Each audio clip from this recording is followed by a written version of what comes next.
नमस्कार दोस्तों, स्वागत है आपका नित्य एग्जाम पॉइंटर में। भारत का नया संसद भवन, इम्पोर्टेंट क्वेश्चन भाई। भारत का नया संसद भवन बन रहा है, तो इससे संबंधित जितने भी आपके इम्पोर्टेंट क्वेश्चन बन सकते हैं उन सभी को यहाँ पर लाया गया है। Specially for NTPC, group D and railway, NTPC, SSC, UPSC सारे एग्जामों के लिए ये बहुत ही इंपॉर्टेंट है, तो इसको पूरा आखिरी तक आप लोग जरूर देखिएगा। तो चलिए स्टार्ट करते हैं। जो नया संसद भवन है उसकी आधारशिला किस तारीख को रखी गई थी? तो 10 दिसंबर को रखी गई थी। वेरी इंपॉर्टेंट ये जो है क्वेश्चन पूछ लिया जाता है कि आधारशिला कब रखी गई। यहाँ पे पिक्चर में आपको नया संसद भवन दिख रहा होगा, पूरी डिजाइन आपको ऐसे ही मिलेगी। ये जो है इसका आकार आप लोग देख रहे होंगे त्रिभुजाकार है, ठीक है, त्रिभुजाकार है, तो ये भी आपके एग्जाम में पूछा जाएगा। चलिए, नया जो संसद भवन है उसका निर्माण किस प्रोजेक्ट के तहत किया जा रहा है, ये भी काफ़ी इंपॉर्टेंट है। सेंट्रल विस्टा पुनर्विकास परियोजना के तहत जो है ये किया जाएगा, तो इसको भी आपको ध्यान में रखना है। भारत का जो नया संसद भवन है उसका डिजाइन किसने तैयार किया है, ये काफ़ी महत्वपूर्ण है। तो इसका डिजाइन तैयार किया है एचसीपी डिजाइन ने। किसने? एचसीपी डिजाइन ने तैयार किया है। भारत का जो नया संसद भवन है भाई वो किस वर्ष बनकर तैयार हो जाएगा? तो 2022 में बनकर तैयार हो जाएगा। अगेन वेरी इंपॉर्टेंट क्वेश्चन है, कब बनकर तैयार हो जाएगा? 2022 में। तो भारत का जो नया संसद भवन है उसका डिजाइन किस आकार का होगा? किस आकार का होगा तो अभी आपको पीछे ही बताया, एक देख करके आप लगा सकते हैं। त्रिभुजाकार का है, ठीक है, किस आकार का है? त्रिभुजाकार का बनेगा। बहुत ही आसानी से आप इसे देख करके भी जान सकते हैं।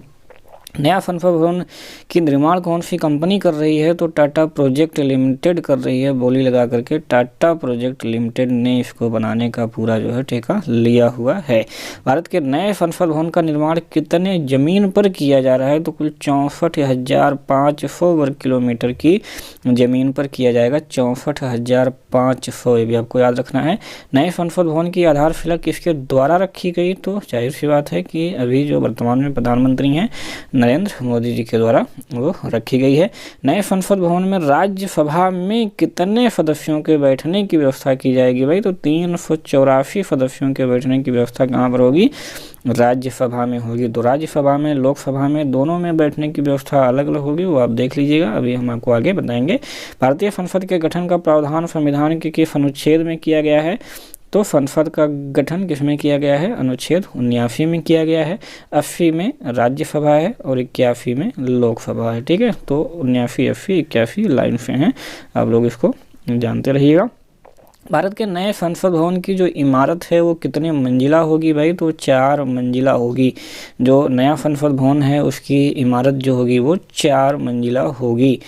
अब देखिए, कुल सदस्यों के बैठने की व्यवस्था यहाँ पर पूछ रहा है, तो 1224 हैं कुल सदस्य। मैंने राज्यसभा का बताया, कुल सदस्य बताया, और अभी आगे आपको लोकसभा का भी यहाँ आप लोग देख लीजिए कि लोकसभा सदन में कितने सदस्यों के बैठने की व्यवस्था होगी। तो 888। तो इस प्रकार से राज्यसभा, लोकसभा और कुल मिलाकर के दोनों ऐड कर देंगे तो टोटल आ जाएगा। इसको आप नोट कर लीजिएगा। नए संसद भवन का निर्माण कितने रुपए की लागत से होगा? तो 971 करोड़ रुपए की जो टाटा प्रोजेक्ट है उसने जो है बोली लगा करके 971 करोड़ रुपए में इसका ठेका लिया है बनाने के लिए।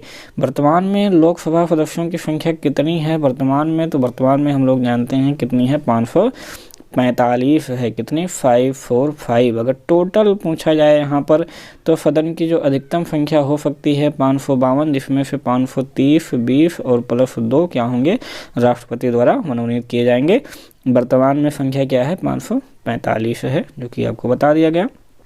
चलिए, जो पुराना संसद भवन था उसके वास्तुकार आप लोग जानते हैं, उसके वास्तुकार एडविन लुटियंस और हर्बर्ट बेकर, ये दोनों लोग थे। तो बी और सी दोनों जो है ये सही हो जाएगा। पुराने संसद भवन का उद्घाटन कब किया गया था? तो 1927 ईस्वी में किया गया था। इसके बारे में थोड़ी सी जानकारी हम लोग यहाँ पर लेते हैं।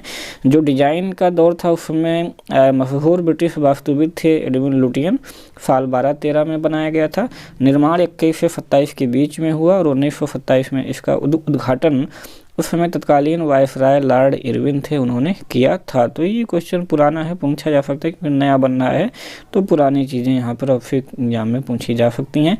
भारत में संसदीय जो व्यवस्था है वो किस देश के संविधान से लिया गया है? तो ब्रिटेन के संविधान से लिया गया है, ठीक है। संसद के कितने अंग होते हैं भाई? तो संसद के 3 अंग होते हैं। कौन कौन से? राष्ट्रपति, लोकसभा और राज्यसभा, इन तीनों से मिल करके क्या बनती है, हमारी संसद बनती है। राष्ट्रपति होता है, लोकसभा होता है और राज्यसभा होता है, ठीक है।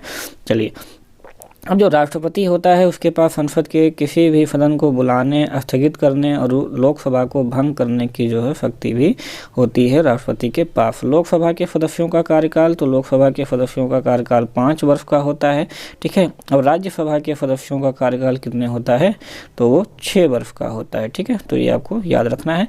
तो ये रहे इतने इंपॉर्टेंट क्वेश्चन जो आपके नया संसद भवन बन रहा है, उससे जितने भी क्वेश्चन आपको बन सकते हैं वो आपको पूरा बता दिया गया। तो इतने क्वेश्चन आप लोग जरूर तैयार रखिएगा भाई, ये आपका नया संसद भवन है, इसको आप जरूर ध्यान में रखिएगा, ठीक है।